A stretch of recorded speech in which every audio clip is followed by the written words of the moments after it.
नमस्कार, सार्वमंथन न्यूज महाराष्ट्रमध्ये आपलं स्वागत. पाहुयात आजची सविस्तर बातमी.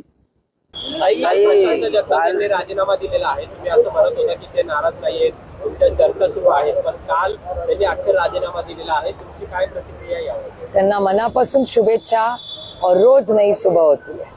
कशासाठी शुभेच्छा? तुम्ही खूप जे काय तुम्ही खूप बैठका घेतल्या त्यांच्यासोबत. 2 दिवस बैठकाच्या आहेत त्या घेतल्या. दोनदा तुम्ही भेटल्यात, प्रशांत जगतापांसोबत चर्चा केली, पण त्यांनी शेवटी तुमचं ऐकलं. खूप जवळचे एक होते ते तुमचे, कारण प्रत्येक वेळेस रोज नई सुबह होती है. काही 6 तास चर्चा केली 2 दिवस तुम्ही प्रशांत जगतापांशी, तरी देखील प्रशांत जगतापांनी राजीनामा दिलेला आहे. रोज नई सुबह होती है. त्यांची अडचण काय होती ताई? 6 तास बोलण्यात तुम्हाला काय राजीनामा जाणवलं? दिलाय, पक्षाचं नुकसान झालंय असं तुम्हाला वाटत नाही का? कारण त्यांची जी भूमिका होती तुम्ही समजून घेतली, मात्र त्यानंतर काही तोडगा निघाला नाही, म्हणून त्यांना राजीनामा द्यावा लागला. रोज नई सुबह होती है. तर त्यांची अडचण काय होती ताई? 6 तासाच्या चर्चेमध्ये नेमकी त्यांची अडचण काय जाणवली?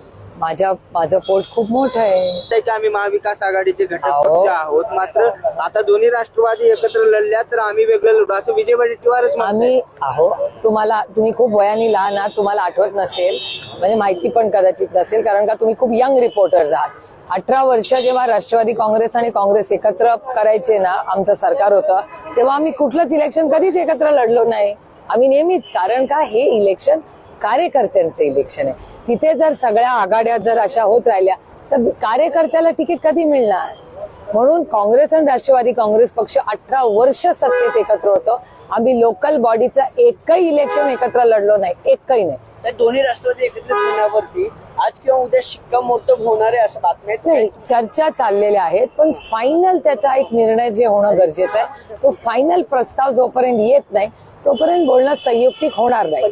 प्रयत्न सगळ्यांचे सगळे चाललेत का? तो अर्थातच चाललेले आहेत. तो फायनल पर्यंत पुण्यासाठी असेल तर जोपर्यंत माझ्याकडे एक फायनल नंबर, दोन्ही बाजूचे वरिष्ठ नेते एकमेकाशी बोलतायत, ते दोघं जेव्हा एका फायनल मॅजिक नंबरवर येत नाहीत की बाबा ठीक आहे बाबा, हे एक्स आणि वाय वर आम्ही अग्री झालोय, या 5-10 सीट या जरा ग्रे एरियामध्ये, तो जो फायनल डेटा नेगोसिएशन मधला, चर्चेमधला हा जोपर्यंत येत नाही तोपर्यंत बोलण्यात काही अर्थ नाही ना. आपल्या हातात काहीतरी असलं तरच पुढे बोलण्यात पॉइंट आहे. थांबवत नाहीये. अनेक नगरसेवकांचे तुमच्या वारजे परिसराचे बरेच नेते परवा सोडून गेले. कशा प्रकारे सगळं बघताय? कारण महानगरपालिका निवडणुका या नाही बघा, ह्या गोष्टी सत्तेमध्ये झालेल्या आहेत. एक तर दुर्दैव एकाच गोष्टीचं आहे की काँग्रेस मुक्त भारत हा भारतीय जनता पक्षाला करायचा होता. आज भारतीय जनता पक्षात सगळ्यात जास्त काँग्रेस आणि राष्ट्रवादीचे लोक आहेत, आणि काँग्रेस आणि राष्ट्रवादी नको म्हणून भारतीय जनता पक्षाला खरं तर सत्ता दिली. पण आज तेच लोक जर तिथे येणार असतील तर मग नवीन टॅलेंट आमच्याकडे. लॉजिकली बघा ना, रिजेक्ट कुणाला केलं? काँग्रेस राष्ट्रवादीला रिजेक्ट लोकांनी केलं, कारण भारतीय जनता पक्ष म्हणला आम्ही काहीतरी नवीन करू दाखवणार. पण आज सगळे आमचेच लोक, त्यांच्या चिन्ह बदललंय, माणूस तोच आहे. म्हणजे जे काँग्रेसच्या विरोधात रान भारतीय जनता पक्षाने पेटवलं, तर त्या रानातले सगळे लोक आज बीजेपीतच आहेत.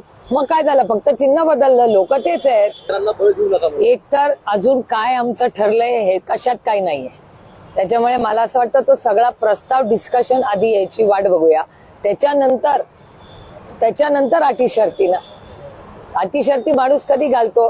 जेव्हा काहीतरी हातात आपल्या काहीतरी असतात. त्याच्यामुळे ते सगळे प्रस्ताव येऊ द्या, मग बघू.